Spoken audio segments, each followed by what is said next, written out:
नमस्कार दोस्तों, आप सभी का स्वागत है। तो चलिए हम फटाफट देखते हैं संविधान और 21 टॉपिक के एमसीक्यू आपके इसमें दिए गए हैं। आज इन सभी क्वेश्चन को हम लोग ख़त्म करेंगे जो आपके एसएससी जीडी में पूछे गए हैं। तो चलिए स्टार्ट करते हैं, देर नहीं करते हैं। और ये रहा आपके सामने पहला प्रश्न। ठीक है, तो बताइए भाई, पहला प्रश्न है आपका संवैधानिक विकास से। इसमें पहला क्वेश्चन दिया गया है कि अगस्त 1858 में ब्रिटिश संसद ने एक अधिनियम पारित किया जिसने कंपनी के शासन को समाप्त कर दिया, और इसे कौन सा अधिनियम एक्ट कहा गया?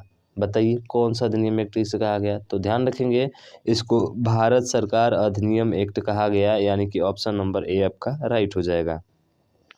अब व्याख्या, तो व्याख्या में आप देख सकते हैं कि 1858 में ब्रिटिश संसद ने एक अधिनियम पारित किया और इसके तहत भारत शासन ईस्ट इंडिया कंपनी से छीनकर क्राउन यानी कि महारानी, क्राउन का मतलब महारानी को दे दिया गया। उस समय रानी विक्टोरिया ब्रिटेन की महारानी थी। ये प्रश्न हमसे पूछा जाता है, इसको ध्यान रखेंगे।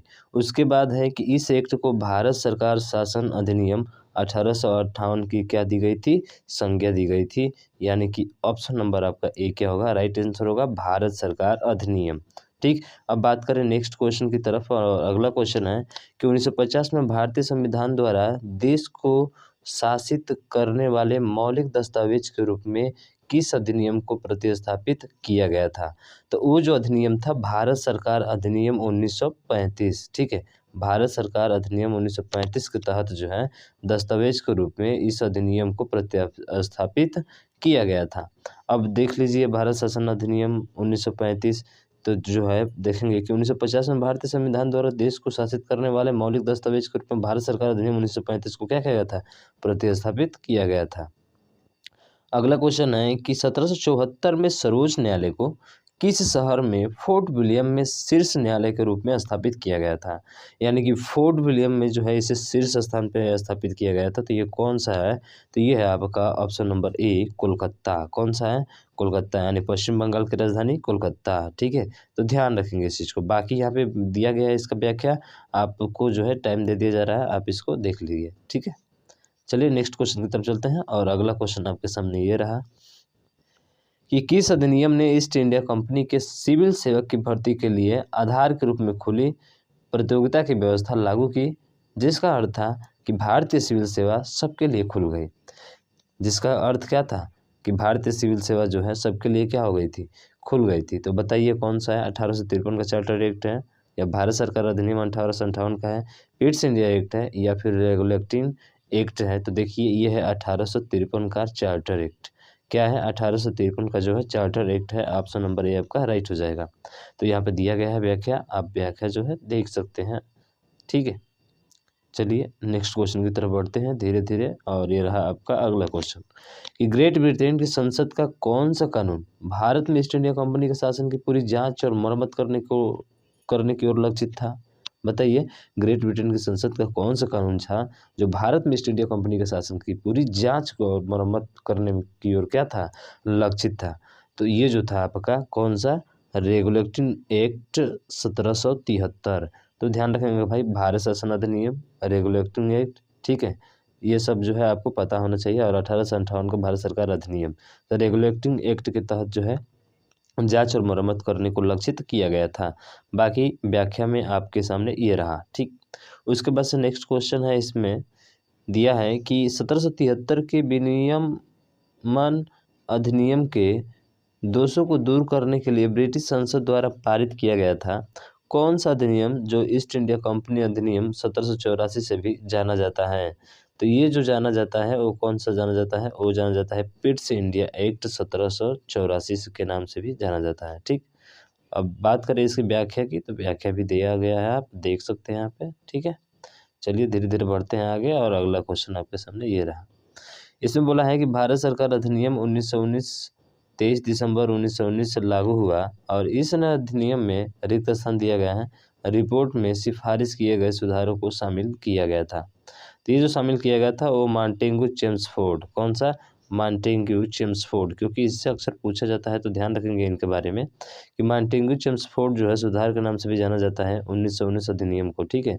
और लॉर्ड मॉन्टेग्यू ने 20 अगस्त 1917 को ब्रिटिश संसद में घोषणा की कि ब्रिटिश सरकार का उद्देश्य भारत में उत्तरदायी शासन की स्थापना करना, और 1918 ईस्वी में इस प्रस्ताव को प्रकाशित किया गया और यह अधिनियम अंतिम रूप से 1921 में क्या हो गया था, लागू। तो लागू कब हुआ, 1921 में हुआ था, ठीक। उसके बाद से नेक्स्ट क्वेश्चन है कि 1833 के चार्टर एक्ट ने गवर्नर जनरल को भारत का गवर्नर जनरल बना दिया तथा नागरिक और सैन्य शक्तियों को उसमें नियुक्त कर दिया था। कौन सा था बताइए, अवध राज्य, बंगाल, बरार प्रांत या संयुक्त प्रांत। तो उस समय जो था वो था आपका बंगाल, क्या था, बंगाल, ठीक है, उस समय बंगाल था। तो ध्यान रखेंगे 1800 चार्टर अधिनियम एक्ट के तहत जो है लॉर्ड विलियम बेंटिक को ब्रिटिश भारत का प्रथम गवर्नर जनरल कहा जाता है। ये क्वेश्चन हमारा बनता है, ये ध्यान रखेंगे। लॉर्ड विलियम बेंटिक को ब्रिटिश भारत का प्रथम गवर्नर जनरल कौन है, लॉर्ड विलियम बेंटिक। कौन है, लॉर्ड विलियम बेंटिक, ध्यान रखेंगे। और 1833 का चार्टर एक्ट अधिनियम उत्तरवादी संकल्पना का आधार पर तैयार किया गया था और इस अधिनियम द्वारा बंगाल के गवर्नर जनरल को भारत का गवर्नर जनरल कहा जाने लगा, ठीक है। उसके बाद से बना दिया गया था। फिर लॉर्ड विलियम बेंटिक को भारत का प्रथम गवर्नर जनरल बनाया गया था, ठीक। चलिए बात करें अगले क्वेश्चन की तरफ। अब है संविधान सभा से पूछे गए आपके प्रश्न। तो संविधान सभा से पहला प्रश्न है कि संविधान सभा की मसौदा समिति के अध्यक्ष कौन थे। तो आप सभी को पता है कि बहुत सी सारी समितियां हैं, जैसे डॉक्टर राजेंद्र प्रसाद की झंडा समिति है, समझ रहे हैं ना। तो उसी तरह से पूछ रहा है कि जो मसौदा समिति है वो बताइए किसके जो है इसके अध्यक्ष कौन है मसौदा समिति के। देखिए जो मसौदा समिति का अध्यक्ष है वो है आपके अपने बाबा साहब डॉक्टर भीमराव अम्बेडकर, संविधान निर्माता, शिल्पीकार, वास्तुकार, रचनाकार इत्यादि की संज्ञा इनको दी जाती है, ठीक है। और बाकी आप जानते हैं 26 नवंबर को संविधान दिवस मनाया जाता है, ठीक है। तो देखिए कुछ समितियां दी गई है, आप इनको याद रखिएगा।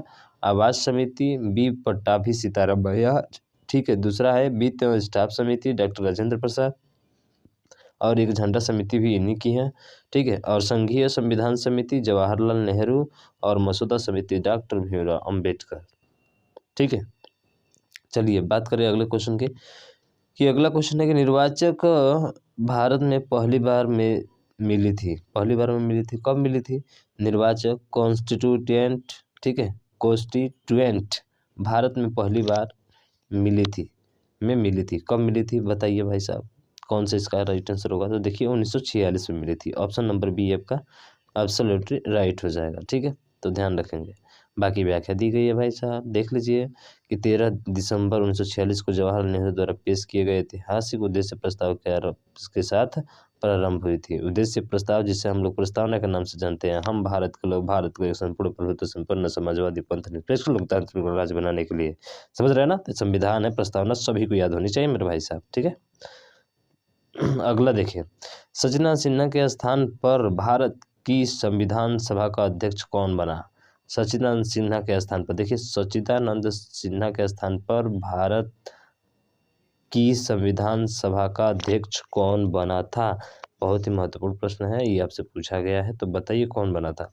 तो ये जो बने थे डॉक्टर राजेंद्र प्रसाद बने थे। कौन बने थे, डॉक्टर राजेंद्र प्रसाद बने थे। यानी कि 9 दिसंबर 1946 को संविधान सभा की प्रथम बैठक नई दिल्ली स्थित कांस्टिट्यूशन चैम्बर के पुस्तकालय भवन में हुई थी और इस सभा में सचिदानंद सिन्हा को सभा का अस्थायी अध्यक्ष चुना गया और 11 दिसंबर 1946 को डॉक्टर राजेंद्र प्रसाद को संविधान सभा के अस्थायी अध्यक्ष रूप में नियुक्त किया गया, ठीक। उसके बाद से 13 दिसंबर 1946 को जवाहरलाल नेहरू के द्वारा उद्देश्य प्रस्ताव को क्या किया गया, प्रारंभ किया गया, जो हम वर्तमान में प्रस्तावना के नाम से जानते हैं, ठीक है।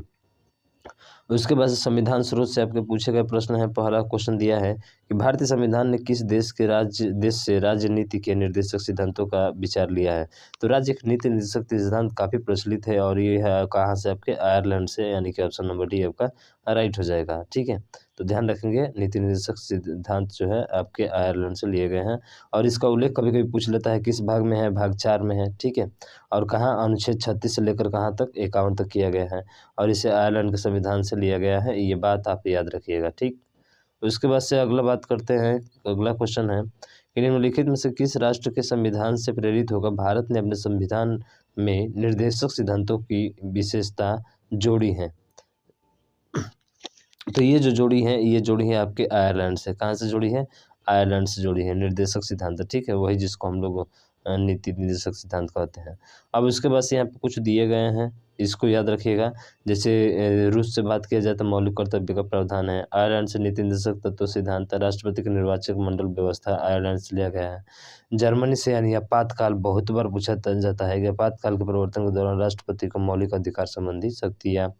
उसके बाद से संयुक्त राज्य अमेरिका से भी बहुत बार पूछा जाता है, मौलिक अधिकार कहाँ से लिया गया है, न्यायिक पुनरावलोकन कहाँ से लिया गया है, निर्वाचित राष्ट्रपति एवं उस पर महाभियोग की प्रक्रिया ये कहाँ से ली गई है। बहुत बार पूछा जाता है संयुक्त राष्ट्र वाला, तो इस चीज़ को भी आप याद रखेंगे। ठीक, अगला है कि भारतीय संविधान में मौलिक अधिकारों की अवधारणा को निम्नलिखित में से किस देश के संविधान से लिया गया है। तो मौलिक अधिकार अभी हमने पीछे जो है अभी इसके ठीक पहले ही बात किए थे, यानी संयुक्त राज्य अमेरिका, ऑप्शन नंबर डी, ए आपका राइट हो जाएगा। ठीक है। कहाँ से कहाँ तक है? तो भाग 3 में है, अनुच्छेद 12 से लेकर कहाँ तक? 35 तक है। और मूल संविधान के 7 मौलिक अधिकार थे, लेकिन 44वें संविधान संशोधन 1978 के द्वारा संपत्ति के अधिकार को मौलिक अधिकार की सूची से हटाकर अनुच्छेद 300 क में अंतर्गत रखा गया और अब इसे कानूनी अधिकार के रूप में रखा गया है। तो वेरी वेरी इंपॉर्टेंट क्वेश्चन यहाँ से बनता है आपका, इस ध्यान रखेंगे।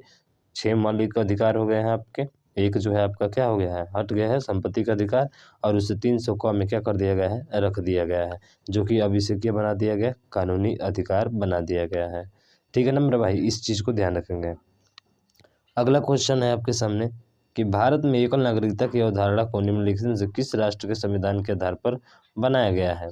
तो ये जो आधार पे बनाया गया है वो बनाया गया है आपके यूनाइटेड किंगडम। किस पे बनाया गया है? यूनाइटेड किंगडम, यानी कि ऑप्शन नंबर सी जो है राइट हो जाएगा आपका। बाकी देख लीजिए आप इसको, ठीक है। अगला है कि भारत द्वारा सरकार की संसदीय प्रणाली किस राष्ट्र के संविधान के आधार पर अपनाई गई, यानी कि संसदीय प्रणाली जो है किस राष्ट्र के संविधान के आधार पर जो है अपनाई गई थी। तो ये अपनाई गई है आपके यूनाइटेड किंगडम, जो कि अभी पीछे जो है हम पड़े हुए हैं। ठीक, उसके बाद अगला है कि भारतीय संविधान में अवशिष्ट शक्तियों का विचार किस देश के संविधान से प्रेरित है। तो ये जो प्रेरित है वो है आपका कनाडा से। ठीक है, अवशिष्ट विषयों का जो है कनाडा से प्रेरित है। ठीक, उसके बाद से देखिए यहाँ पे दिया गया है, न्यायिक पुनरावलोकन मौलिक अधिकार अमेरिका से, नीति निर्देशक तत्व आयरलैंड से, संघात्मक विशेषताएं अवशिष्ट विषय शक्तियाँ कनाडा से, और आपात संबंध जर्मनी से। ठीक है, उसके बाद से भारतीय संविधान में मूल कर्तव्य किस देश के संविधान से लिए गए हैं। अभी बात किए थे आपके यूएसए। ठीक है, यूएसए से जो है मूल कर्तव्य आपके लिए गए हैं। उसके बाद से चलते हैं अब अगले क्वेश्चन की तरफ, और अगला प्रश्न है आपके सामने ये। ठीक है, बाकी व्याख्या यहाँ पे दिया गया है, आपको देख सकते हैं। अगला है कि भारतीय संविधान में याचिकाएं और द्विसदनीय पद्धति किस देश के संविधान से प्रेरित हैं। तो ये जो प्रेरित है आपके यूनाइटेड किंगडम से ही है, यानी कि ऑप्शन डी आपका राइट हो जाएगा। बाकी व्याख्या तो देख ही सकते हैं यहाँ पे, देख ही लिए भाई साहब। यूनाइटेड किंगडम भारतीय संविधान के में सरकार संसदीय स्वरूप यूनाइटेड किंगडम के संविधान से प्रेरित है। आंसर नंबर ए आपका राइट हो जाएगा। बाकी ये तो चर्चा कर ही चुके हैं। चलिए अगला देखते हैं। अगला है कि भारत के संविधान में व्यापार की स्वतंत्रता की अवधारणा को किस देश के संविधान से अपनाया गया है। तो ये जो अपनाया गया है आपका, वो अपना ऑस्ट्रेलिया से अपनाया गया है। ठीक है, Australia is the right answer. उसके बाद से अगला है क्वेश्चन, बाकी देख लीजिए यहाँ पे। संविधान के भाग एवं अनुसूचियों से पूछा गया है कि निम्नलिखित में से कौन सी भाषा संविधान की 8वीं अनुसूची में सम्मिलित नहीं है। तो देखिए 8वीं अनुसूची में जो सम्मिलित नहीं है वो है आपका फारसी। कौन? फारसी। बाकी बोडो, डोंगरी, संथाली। ठीक है, बोडो, डोंगरी, संथाली, ये तीनों शामिल है। यहाँ पे देख सकते हैं कि 2003 में मैथिली, बोडो, डोगरी और संथाली को 8वीं अनुसूची में जोड़ा गया। फारसी वस्तुतः ईरान की भाषा है और ये भारत में मान्यता प्राप्त जो है 22 भाषाओं में से उल्लेखित नहीं है। तो ध्यान रखिएगा, 22 भाषाओं में भी शामिल नहीं है। कौन सा? फारसी।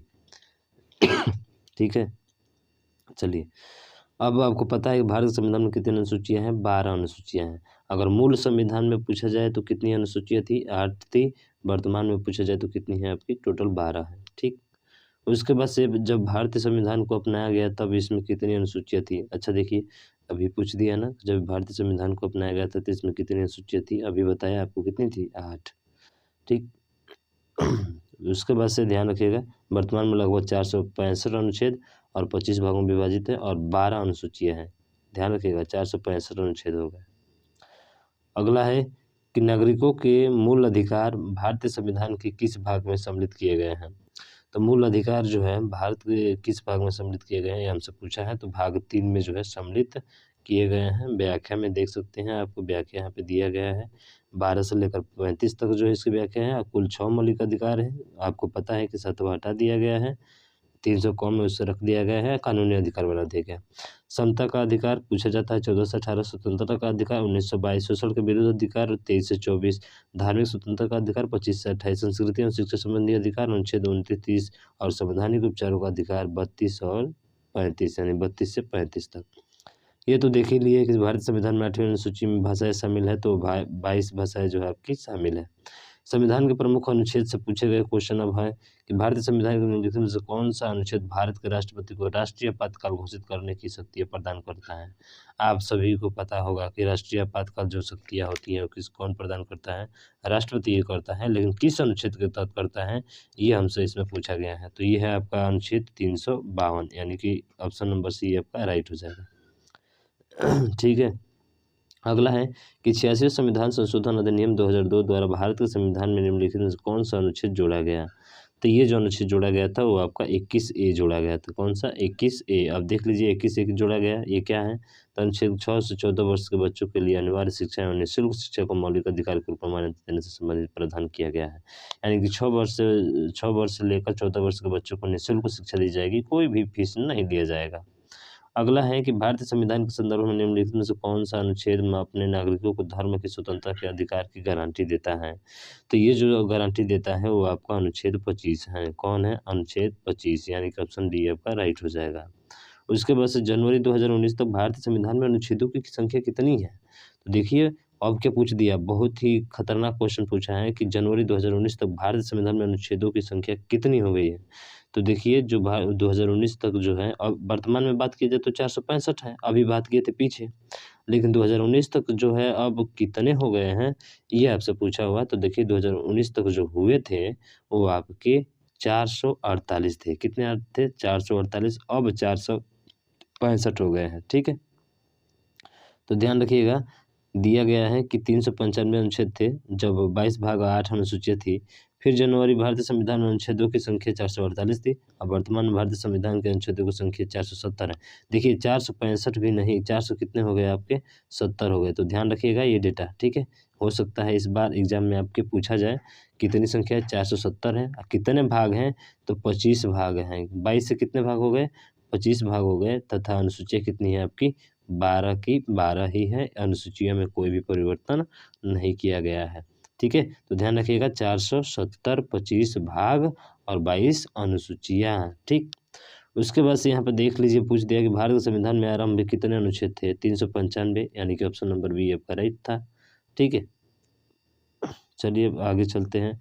अनुच्छेद 21 से संबंधित अभी बताए थे 6 से 14 वर्ष के बच्चों को मुफ्त शिक्षा एवं अनिवार्य शिक्षा से संबंधित है, यानी कि ऑप्शन नंबर बी आपका राइट हो जाएगा। अभी पढ़े थे 2002 के तहत जो है 86वां संविधान संशोधन हुआ था और 21 शिक्षा के मौलिक अधिकार बना दिया गया और इस मौलिक अधिकार हेतु 2009 में निःशुल्क एवं अनिवार्य बाल शिक्षा अधिकार अधिनियम बनाया गया था। ठीक, बाकी ध्यान रखिएगा इस चीज़ को।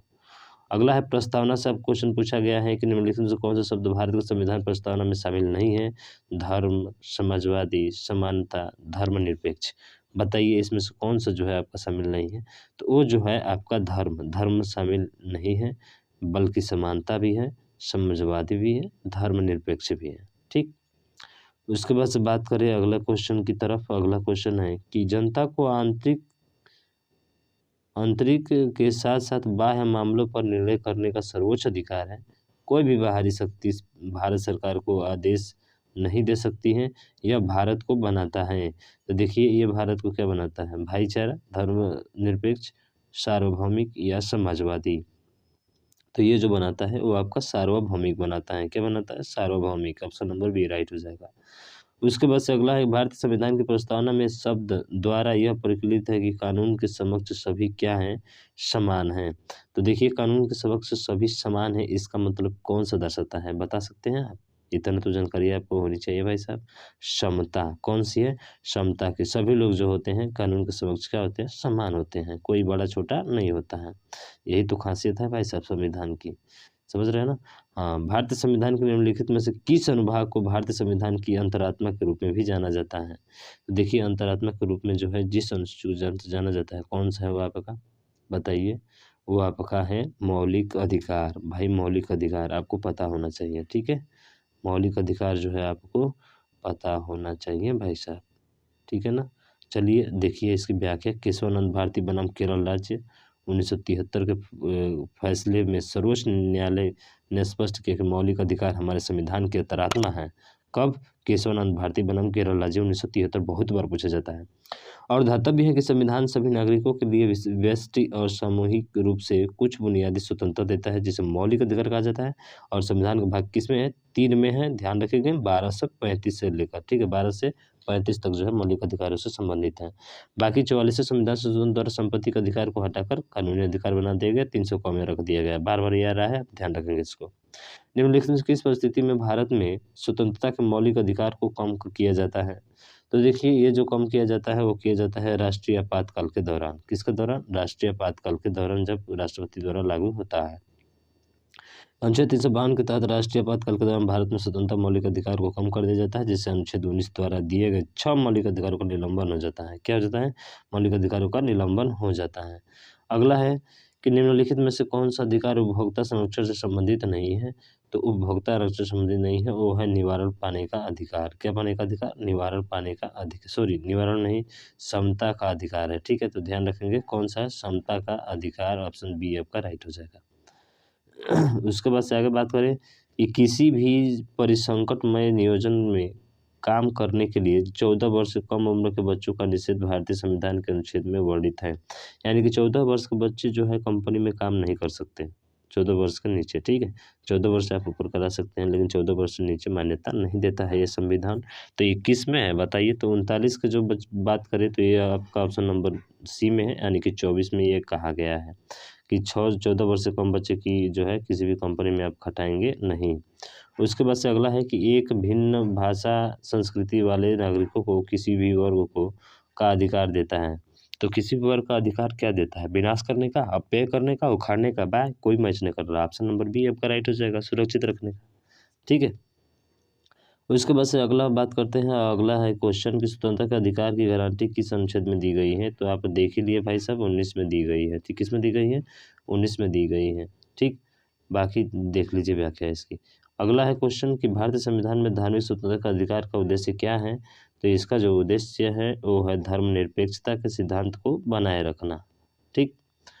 बाकी देखिए यहाँ पे मौलिक कर्तव्य से आपके प्रश्न पूछे गए हैं कि भारतीय संविधान के किस भाग में चुनाव पर अनुच्छेद है? भारतीय संविधान के किस भाग में चुनाव पर अनुच्छेद है? बताइए किस भाग पर है? तो ये भाग है 15। क्या है? 15, यानी कि भाग 15 पे है। उसके बाद नेक्स्ट क्वेश्चन राष्ट्रपति और उपराष्ट्रपति से पूछे गया क्वेश्चन है आपका क्या कि किसी विशेष निर्णय या कानून को रोकने के लिए किसी व्यक्ति, पार्टी या राष्ट्र के अधिकार को क्या कहा जाता है? बताइए इसे क्या कहते हैं हम लोग? तो इसे कहते हैं हम लोग वीटो। क्या कहते हैं? वीटो कहते हैं, ठीक है।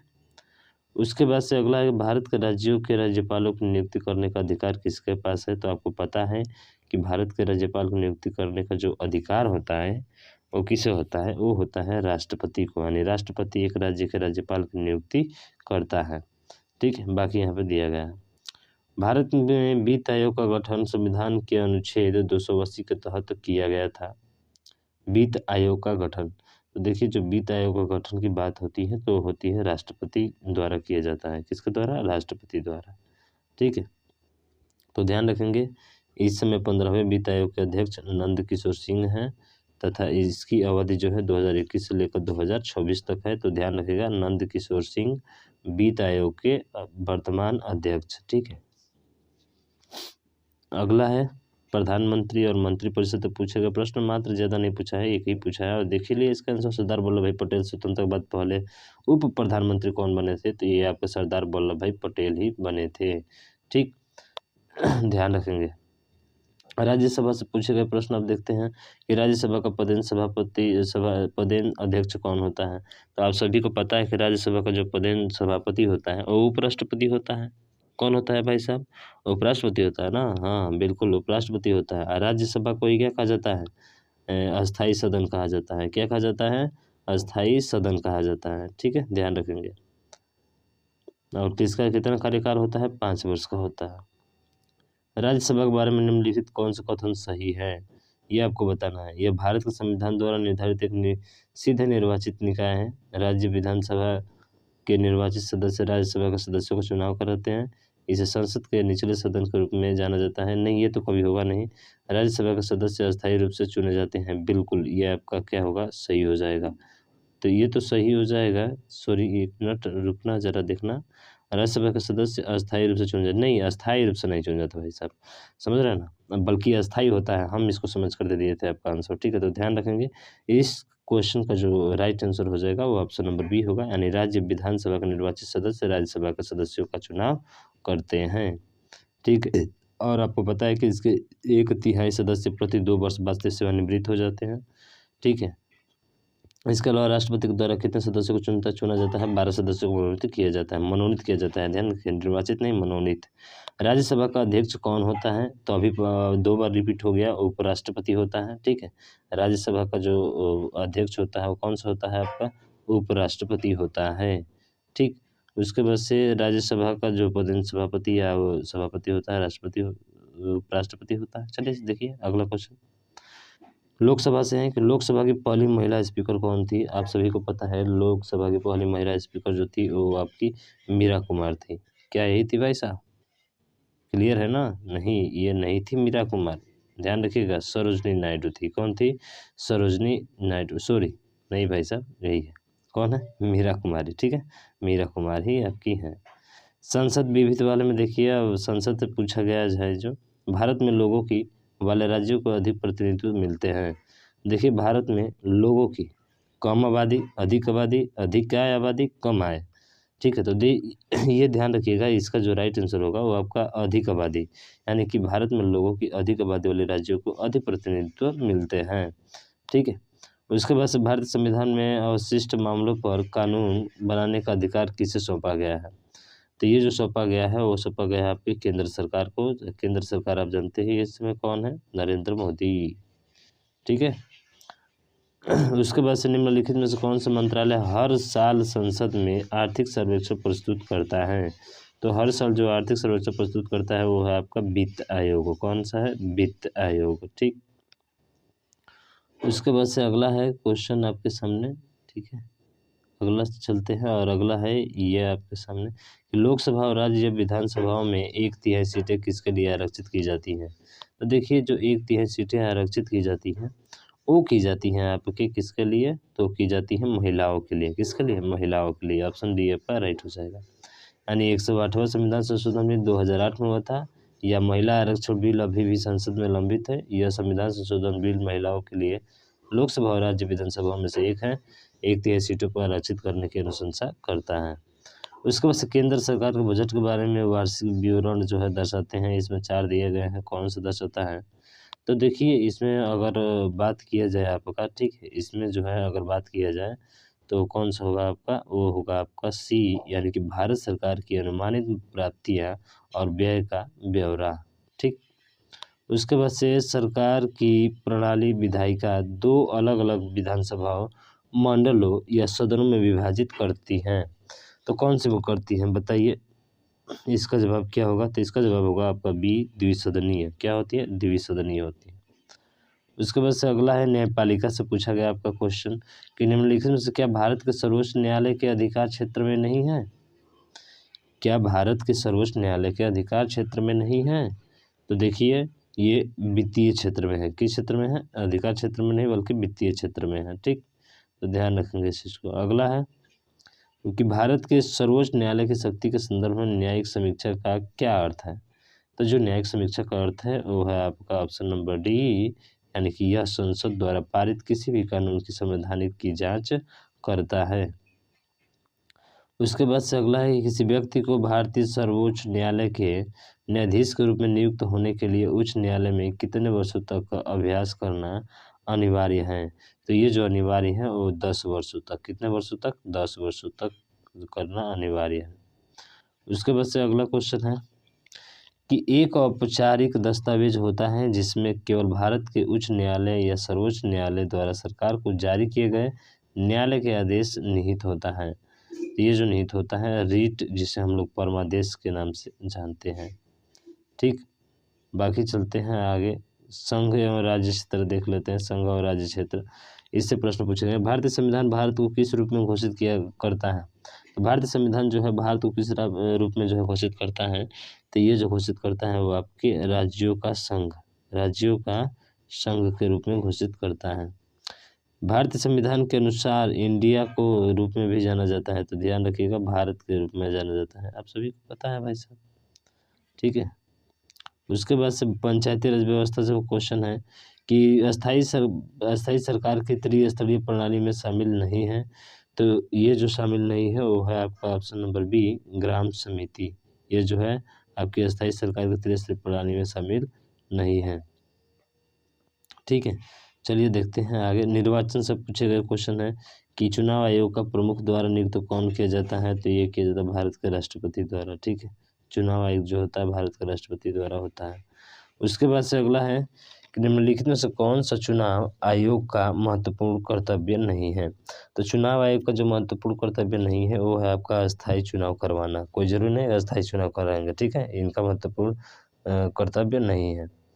उसके बाद से अगला क्वेश्चन है आपके सामने कि भारत में चुनाव के संदर्भ में BVPAT शब्द का क्या अर्थ है। तो देखिए BVPAT इसका अर्थ क्या होता है। तो इसका जो अर्थ होता है वो है voter verifiable paper audit trail. ठीक है, ऑडिट ट्रेल, यानी ऑप्शन बी आपका राइट हो जाएगा। बाकी देखिए व्याख्या बहुत लंबा चौड़ा दिया है।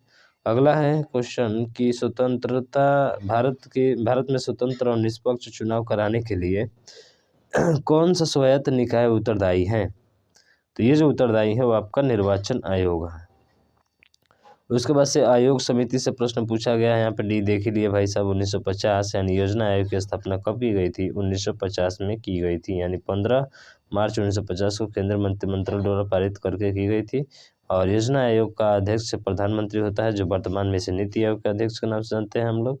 यानी 13 अगस्त 2014 को योजना आयोग को समाप्त कर क्या कर दिया गया, नीति आयोग कर दिया गया है। National institute for transforming India, NITI Aayog. ठीक है, का गठन 1 जनवरी 2015 से किया गया। और नीति आयोग के अध्यक्ष जो है प्रधानमंत्री होते हैं, जो इस समय नरेंद्र मोदी हैं।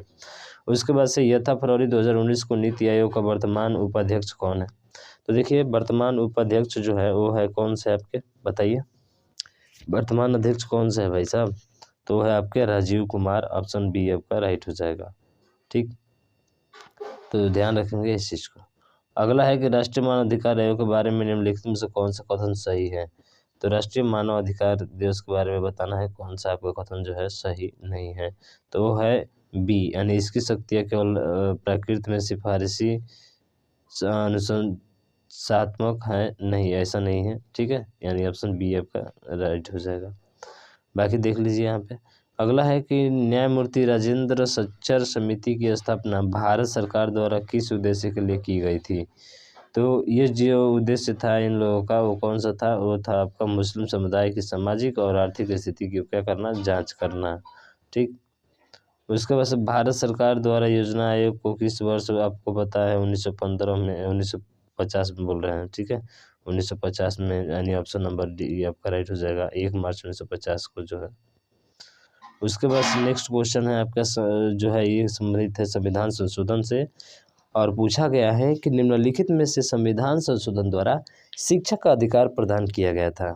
बताइए किस अनुच्छेद में है जो शिक्षा का जो है प्रदान किया गया था। तो ये जो प्रदान किया गया था वो आपका जो है 86वां संशोधन। ठीक है, 86वां संशोधन के तहत ऑप्शन डी आपका राइट हो जाएगा। 6 से 14 वर्ष के बच्चों को निःशुल्क शिक्षा देना। उसके बाद से 42वें और 43वें संशोधन अधिनियम, 86वां और 87वां संशोधन अधिनियम, 63वें और 64वें संशोधन अधिनियम ये दिया है कि पंचायती राज संस्था के अंतर्गत अस्तित्व में आया था। किसके अस्तित्व में आया था? 4 ऑप्शन में से कौन सा सही होगा बताइए? तो ये जो इसका राइट आंसर होगा वो आपका कौन सा होगा? तो इसका right answer option number D होगा, 73वें और 74 संशोधन अधिनियम द्वारा। ठीक, बाकी देखिए व्याख्या यहाँ पे। अगला है कि भारतीय संविधान में मौलिक कर्तव्यों को किस संशोधन द्वारा शामिल किया गया था? तो ये जो शामिल किया गया था आपका 42वें संशोधन द्वारा। किसके द्वारा? 42वें संशोधन द्वारा। उसके बाद से अगला है कि संपत्ति के अधिकार को भारतीय संविधान के किस संशोधन द्वारा मौलिक अधिकारों की सूची से हटा दिया गया था? तो देखिए ये हटा दिया गया था 44वें संविधान संशोधन द्वारा, यानी कि ऑप्शन नंबर ए, जो कि पीछे हम अभी बात कर चुके हैं इसके बारे में। 300 को में शामिल कर इसे कानूनी अधिकार कर दिया गया। उसके बाद अगला है कि भारतीय संविधान में पहला संशोधन किस वर्ष किया गया था? तो जो पहला संशोधन किया गया था वो किस वर्ष किया गया था, ये हमसे पूछ रहा है। तो पहला संशोधन किस वर्ष किया गया था? 1951 में किया गया था। ठीक है, और कौन सा है? तो देख सकते हैं यहाँ पे 1951 में पारित हुआ। संपत्ति के अधिकार को सीमित करना, यानी कि A31 क एवं 31 ख भूमि सुधार के न्यायिक समीक्षा के मुक्त करने हेतु नवी अनुसूचित तथा अनुसूचित जाति एवं जनजातियों के लिए विशेष प्रावधान अनुच्छेद 15(4) जोड़ा गया था। ठीक है, 103वां संवैधानिक संशोधन किससे संबंधित है? अभी हाल ही का मामला है। ठीक है, 103वां संवैधानिक संशोधन जो है किससे संबंधित है, ये हमसे पूछ रहा है। तो ये जो संबंधित है वो है आर्थिक आरक्षण से। किससे है भाई साहब? आर्थिक आरक्षण से। ठीक, बाकी देख लीजिए व्याख्या इसकी। संविधान के किस संशोधन के तहत वस्तु एवं सेवा कर, जिसको जीएसटी बोलते हैं, गुड्स एंड सर्विस टैक्स, की शुरुआत हुई थी? तो ये जो शुरुआत हुई थी ये आपकी हुई थी 101वां संविधान संशोधन अधिनियम 2016 के तहत। ध्यान रखेंगे, इसको दोबारा रिपीट होगा ये क्वेश्चन। ठीक है, अगला है क्वेश्चन आपका कि संविधान में किस संशोधन में बोडो, संथाली, डोगरी, अभी पीछे आया था, मैथिली को मान्यता प्राप्त की गई है और किस सूची में रखा गया है? तो देखिए ये जो सूची थी आपकी वो आपका 92वां संविधान संशोधन अधिनियम था और कब? 2003 का। ठीक है, ऑप्शन बी आपका राइट हो जाएगा। उसके बाद अगला है कि भारतीय संविधान के नियम से किस संशोधन द्वारा दिल्ली को राष्ट्रीय राजधानी क्षेत्र का दर्जा दिया गया था? तो ये दर्जा दिया गया था आपका ऑप्शन नंबर ए, 69 संशोधन अधिनियम। ठीक, उसके बाद से अगला क्वेश्चन है आपका कि राजनीतिक दल से पूछा गया है। इसमें बोल रहा है कि भारतीय जनता पार्टी की उत्पत्ति द्वारा स्थापित भारतीय जनसंघ में निहित है। किस में निहित है? तो देखिए ये जो निहित है आपके ऑप्शन नंबर ए, यानी श्यामा प्रसाद मुखर्जी में जो है निहित है। उसके बाद से नेक्स्ट क्वेश्चन की तरफ चलते हैं और अगला क्वेश्चन आपके सामने ये रहा कि 1951 में भारतीय जनसंघ BJS की स्थापना निम्नलिखित में से किसने की? तो ये जो करने वाले थे वो आपके थे Shyama Prasad Mukherjee. Option B right हो जाएगा। निम्नलिखित में से कौन सा भारतीय राष्ट्रीय राजनीतिक दल 1885 में स्थापित सबसे पुराना दल है और जिसने कई बार विभाजन का सामना किया? कौन सा होगा आपका? तो देखिए इसका जो राइट आंसर हो जाएगा वो आपका बी, भारतीय राष्ट्रीय कांग्रेस। ठीक, बाकी व्याख्या तो देखते रहिए आप। ठीक है, अगला है कि हाथी किस भारतीय राजनीतिक दल का प्रतीक है? तो ये जो राजनीतिक दल है वो है आपका बहुजन समाज पार्टी, यानी कि ऑप्शन नंबर सी। ये तो सभी को पता है भाई साहब। ठीक है, भारतीय जनता पार्टी कमल का फूल और कम्युनिस्ट पार्टी ऑफ इंडिया हंसिया एवं हथौड़ा, बहुजन समाज पार्टी हाथी, राष्ट्रीय जनता दल लालटेन और राष्ट्रीय कांग्रेस पार्टी पंजा। ठीक है, तो ये भी थोड़ा याद रखिए, इससे भी प्रश्न आपके पूछे जाते हैं या पूछे गए हैं। उसके बाद से शासकीय भाषा में देखिए आप कैसे जो है संविधान की 8वीं अनुसूची संविधान संशोधन 92वां संशोधन जो है अधिनियम 2003 द्वारा यथा अद्यतन में सूचीबद्ध भाषाओं की संख्या कितनी है? तो अब इसमें जो जोड़ दिया गया था वो जोड़कर कितने कर दिए गए थे बताइए? तो ये जोड़कर किए गए थे आपके 22। इसी के तहत भाषाओं की संख्या 22 हो गई थी। विविध वाले में अब देखिए मिसलेनियस में दिया गया है बी। अब तो देख लिए भाई साहब, चिंतक। ठीक है, जीन जैकस एक प्रसिद्ध था चिंतक था। ठीक है, जीन जैकस जो है एक प्रसिद्ध चिंतक था। क्या था? चिंतक। बाकी देख लीजिएगा। अगला क्वेश्चन है कि भारतीय जनतंत्र के संदर्भ में निम्नलिखित में से कौन सा कथन सही है? तो कौन सा कथन सही है भाई साहब बताइए इसमें? पढ़िए ठीक से इसको और बताइए कौन सा सही। तो देखिए, लोगों को अपने प्रतिनिधियों को सुनने की अनुमति देता है, सही बात है, सुनने की अनुमति देता है, ये आपका सही होगा, ऑप्शन ये राइट हो जाएगा। बाकी गलत है। संयुक्त राज्य अमेरिका ने को लोकतांत्रिक संविधान को अपनाया, तो संयुक्त राज्य अमेरिका ने कब जो है संविधान को अपनाया था, ठीक है, अमेरिका ने को लोकतांत्रिक संविधान को अपनाया था, तो कौन सा लोकतांत्रिक कब कब अपनाया था, ये हमसे पूछा हुआ है। तो देखिए, जो ये अपनाए थे आपके 1787 में, यानी कि ऑप्शन नंबर बी आपका राइट हो जाएगा। उसके बाद से बात करें अगले क्वेश्चन की तरफ कि वो कौन सा देश है जिसने 19वीं शताब्दी से सार्वभौमिक मताधिकार दिया है, तो देने वाला मताधिकार ये है आपका न्यूजीलैंड, ऑप्शन नंबर डी आपका राइट हो जाएगा। उसके बाद से देख लीजिए, यहाँ पे व्याख्या दिया गया है, अगला है कि लोकतंत्र में सत्तारूढ़ दल किसके प्रति उत्तरदायी होता है, तो ये जो उत्तरदायी होता है वो लोगों के प्रति क्या होता है, उत्तरदायी होता है लोकतंत्र। लोकतंत्र लोगों के लिए है, समझ रहे हैं ना, यानी कि लोगों के द्वारा जो चुना गया प्रतिनिधि होता है। कौन सा देश दुनिया का सबसे बड़ा लोकतंत्र देश है, बताइए कौन सा देश जो है दुनिया का सबसे बड़ा लोकतंत्र देश है। अरे भाई अपना भारत, और कौन हो सकता है, ठीक है। उसके बाद से निम्न में से किस विकल्प को भारत में लोकतंत्र का तीसरा स्तर कहा जाता है, यानी कि किस भारत में लोकतंत्र का तीसरा स्तर कहा जाता है, किस राज्य सरकार, स्थानीय शासन केंद्र प्रदेश सरकार या सर्वोच्च न्यायालय।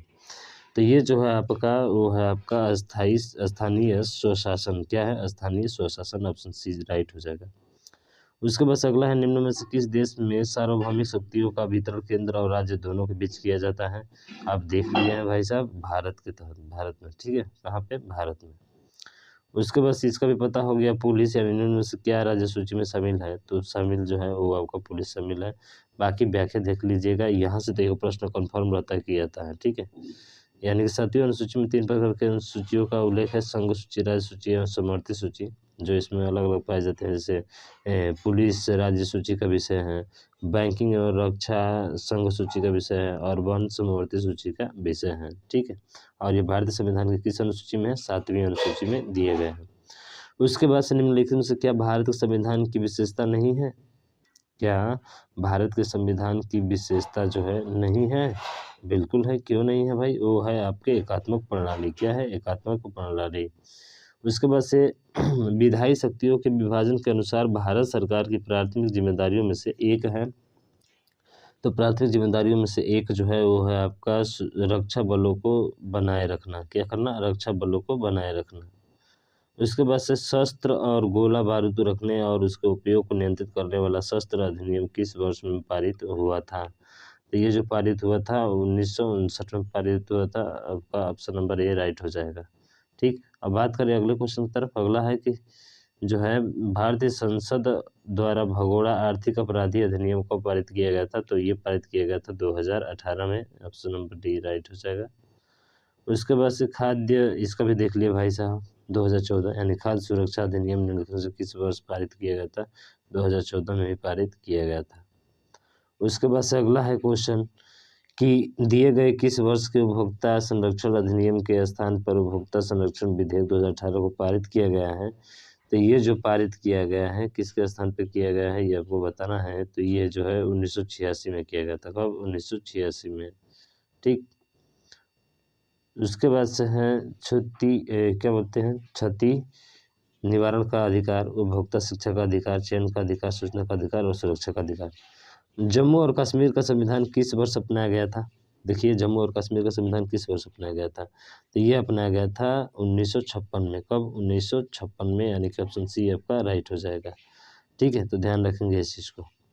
अगला है कि भारतीय संसद में दिवाला और दिवालियापन संहिता विधेयक किस वर्ष पारित किया गया था, तो ये जो वर्ष का समय था वो था आपका 2018, ऑप्शन नंबर ए आपका राइट हो जाएगा। दिल्ली और दिवालियापन देख रहे हैं आप, नीचे दिया गया व्याख्या देख सकते हैं। अगला है 21 भारतीय को भारत सरकार के लिए 10 बार बजट प्रस्तुत करने का गौरव हासिल है, बताइए किसे 10 बार जो है बजट प्रस्तुत करने का गौरव हासिल है। ये क्वेश्चन फिर से रिपीट होगा, आप ध्यान रखेंगे इस क्वेश्चन को, वो है मोरारजी देसाई। कौन है, मोरारजी देसाई, ऑप्शन सी आपका राइट हो जाएगा। कन्या भ्रूण हत्या की प्रथा को रोकने के लिए भारत सरकार ने गर्भधारण पूर्व और प्रसव पूर्व निदान तकनीकी PNDT अधिनियम कब पारित किया था? तो यह 1994 में किया था। कब? 1994 में। ठीक है, अब बहुत जो है हम लोग आगे आ गए हैं। ठीक है, तो ध्यान रखेंगे इस चीज़ को। अगला है कि लोकतंत्र के संदर्भ में निम्नलिखित अवधारणाओं में से एक सही है जिसे लोकतंत्रों ने सफलतापूर्वक समाप्त कर दिया था। बताइए, 2 ऑप्शन दिए गए, इसके लोग के बीच संघर्ष, राजनीतिक असमानता का विचार, कौन सा सही होगा बताइए? तो सही तो भाई साहब बी वाला होगा, यानी कि राजनीतिक असमानता का विचार। उसके बाद से अगला क्वेश्चन है आपका कि किस वर्ष माता पिता और वरिष्ठ नागरिकों का संरक्षण और कल्याण अधिनियम मेंटेनेंस और welfare of parents and senior citizens act लागू हुआ? तो ये लागू हुआ सी 2007 में। ठीक है, ये तो सीधा सीधा दे दिया है। अगला है कि लोकतंत्र में राजनीतिक और सामाजिक असमानताओं पर अध्ययन से किस बात का पता चलता है? तो देखिए, इससे जो है अध्ययन करने से बात की पता चलता है कि लोकतंत्र में असमानताएं क्या है, मौजूद है। ऑप्शन डी आपका राइट हो जाएगा। उसके बाद से है कि ब्रिटिश संसद में सदस्य बनने वाले पहले भारतीय का नाम बताइए। तो ब्रिटिश संसद में सदस्य बनने वाले पहले भारतीय का जो नाम था वो था आपका दादा भाई नौरोजी। कौन थे? दादा भाई नौरोजी। ठीक है, उसके बाद से अगला क्वेश्चन है कि निम्नलिखित में से कौन सा एक संवैधानिक निकाय है? आप देख भी लिए हैं इसका। ठीक है, यानी लोकपाल और लोकायुक्त। सॉरी, यहाँ पे जो होगा आपका कौन सा होगा? सी वाला होगा ना, सी वाला होगा। नियंत्रक एवं महालेखा परीक्षक संवैधानिक निकाय है। ठीक है, एक संवैधानिक निकाय है। उसके बाद से कैग जिसको बोलते हैं कंप्ट्रोलर एंड ऑडिटर जनरल। देखिए, कंट्रोलर नहीं होता है, कंप्ट्रोलर होता है। ठीक, उसके बाद से इसमें केंद्र सरकार के साथ साथ राज्य सरकार के बारे में भी सरोकार परिलक्षित होते हैं। बताइए इसका कौन सा आंसर सही होगा? तो इसका होगा समवर्ती सूची। ठीक है, सरोकार परिलक्षित होते हैं तो वो है समवर्ती सूची का। बाकी समवर्ती सूची को देख लीजिए, इसमें क्या क्या शामिल है। उसके बाद से अगला है कि भारत किस प्रकार का परिसंघ है जिसमें कुछ राज्यों के पास अन्य राज्यों की तुलना में अधिक शक्तियाँ होती हैं? तो ये जो होती हैं वो होती हैं एकजुट रखने में। आपको पता है कि भाई सुसंगठित बनो, शिक्षित बनो, समझ रहे हैं ना? इससे आपकी पढ़ाई में भी मजबूती आएगी। उसके बाद से अगला है कि वाणिज्यिक मुकदमों के बारे में सरकार को निम्नलिखित में से कौन सा सुझाव भारत के 2017-18 के आर्थिक सर्वेक्षण के भीतर इंगित किया गया है? तो ये जो इंगित किया गया है वो आपका है मुकदमों की विचाराधीनता कम करनी चाहिए। उसके बाद से अगला है आपका कि संसद का ये जो है अनुचित व्यापार प्रथाओं और शोषण के लिए उपभोक्ताओं को की चाहत करने का अधिकार है। बताइए कौन सा इसका राइट हो जाएगा? तो इसका राइट होगा आपका ए निवारण, यानी कि निवारण की चाहत करने का क्या है? अधिकार है। उसके बाद अगला है कि एक व्यक्ति जो धार्मिक संस्थानों से राज्यों को अलग करने की वकालत करता है उसे कहा जाता है। तो उसे जो कहा जाता है वो कहा जाता है धर्मनिरपेक्षवादी। क्या? धर्मनिरपेक्षवादी।